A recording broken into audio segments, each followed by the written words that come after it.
सोचिए, एक ऐसा वक्त जब सदियों से साथ रह रहे पड़ोसी अचानक एक रात में दुश्मन बन गए। आज हमारे पास खुशवंत सिंह के मशहूर उपन्यास ट्रेन टू पाकिस्तान पर एक बहुत अच्छी समीक्षा है, एक रिव्यू है। हाँ। और इसके जरिए हम 1947 के विभाजन की उस मानवीय त्रासदी को थोड़ा और गहराई से समझने की कोशिश करेंगे। बिल्कुल। और ये रिव्यू ये सिर्फ सियासी घटनाओं का लेखा जोखा नहीं है ना? नहीं, बिल्कुल नहीं। ये तो उस दौर के आम इंसानों के जज्बात, उनकी मजबूरियां, बिल्कुल उनको सामने लाता है। वो कहानियां जो इतिहास की किताबों में अक्सर खो जाती हैं। सही बात है।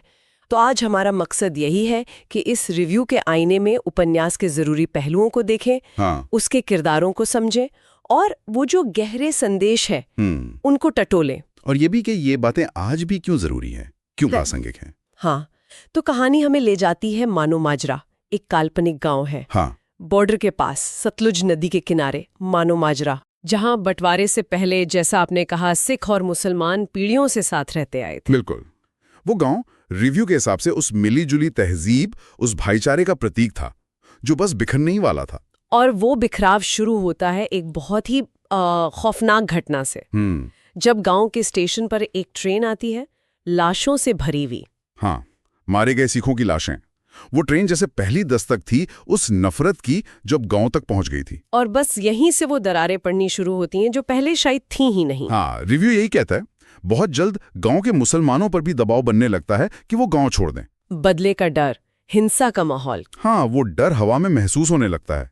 गांव की पूरी फिजा, पूरा माहौल ही बदल जाता है। और इसी तनाव भरे माहौल में कुछ किरदार उभर कर सामने आते हैं, जैसे जग्गा सिंह। जग्गा, हाँ, जग्गा एक लोकल डाकू है जिसका अपना एक, क्या कहते हैं, हिंसक अतीत रहा है। लेकिन किरदार दिलचस्प है। हाँ, काफी पेचीदा किरदार है। हाँ, उसका एक मुस्लिम लड़की नूरान से इश्क, वो कहानी को एक अलग ही भावनात्मक मोड़ देता है।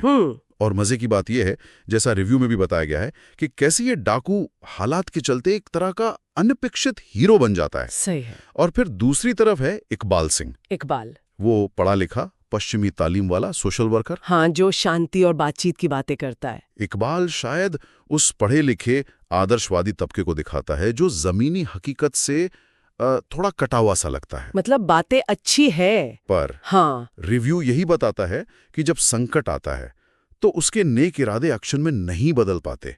वो एक सोच बनाम कर्म का जो विरोधाभास है ना, वो दिखता है। बिल्कुल। और तीसरा अहम किरदार है हुकुमचंद, मजिस्ट्रेट। हुकुमचंद, हाँ, वो व्यवस्था का हिस्सा है। हाँ, उसकी कहानी उस सरकारी मशीनरी की तस्वीर दिखाती है जो बंटवारे के वक्त बेबस नजर आती है, नैतिक दुविधा में फंसी हुई, और कहीं कहीं, जैसा रिव्यू इशारा करता है, थोड़ी भ्रष्ट भी।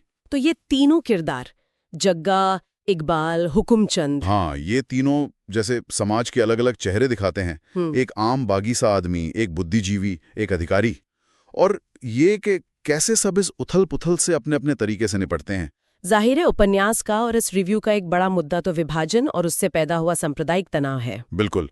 और रिव्यू इस बात पर जोर देता है कि खुशवंत सिंह ने ये तनाव, ये क्रूरता, धोखा, डर, सब कुछ बिना किसी लाग लपेट के दिखाया है, बड़ी बेबाकी से।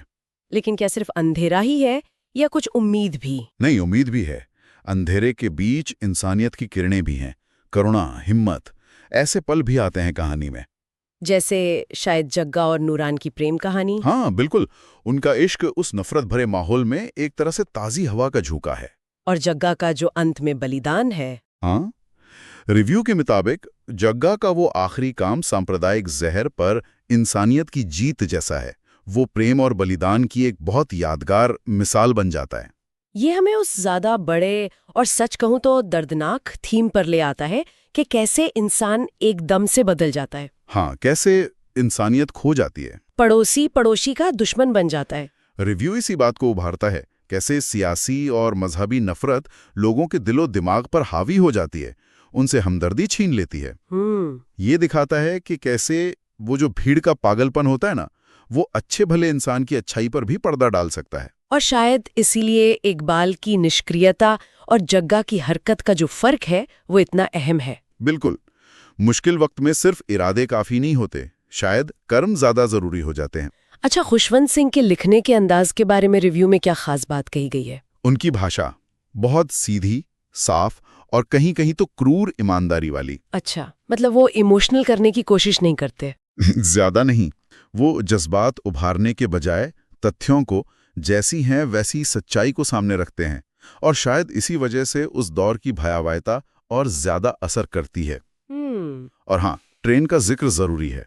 वो ट्रेन सिर्फ एक गाड़ी नहीं है। नहीं, वो तो प्रतीक है। हाँ, मौत का, उजड़ने का, विस्थापन का एक चलता फिरता डरावना प्रतीक। और इतने साल गुजर गए, क्या ये उपन्यास, इसकी बातें आज भी उतनी ही मौजू हैं? प्रीव्यू तो यही मानता है, और मुझे भी लगता है कि हाँ, आज भी हम दुनिया भर में वैसी ही नफरत, बंटवारे की बातें सुनते हैं, देखते हैं। सही है। तो ये उपन्यास एक तरह की चेतावनी है, याद दिलाता है कि सियासी फैसलों की सबसे भारी कीमत हमेशा आम लोग चुकाते हैं, अपनी जान से, अपनी इंसानियत से। बिल्कुल। तो कुल मिलाकर इस रिव्यू के जरिए हमने देखा कि ट्रेन टू पाकिस्तान सिर्फ बंटवारे का एक दस्तावेज भर नहीं है। नहीं, ये उस मुश्किल अंधेरे दौर में इंसानियत के इम्तिहान की कहानी है। खुशवंत सिंह ने इतिहास के एक बहुत ही स्याह पन्ने का बड़ा ही दर्दनाक पर सच्चा अक्स खींचा है। हाँ, और उन आम लोगों के चुपचाप दिए गए बलिदानों को आवाज दी है। ये दिखाता है कि सांप्रदायिक बंटवारे की असल कीमत क्या होती है। और आखिर में एक सवाल छोड़ जाता है ये उपन्यास और ये रिव्यू भी, क्या कि अमन और नफरत के बीच की वो जो महीन सी लकीर है, वो कब और कैसे मिट जाती है। और क्या आज भी हम कभी-कभी उस लकीर के बहुत करीब नहीं खड़े होते? हाँ, ये सोचने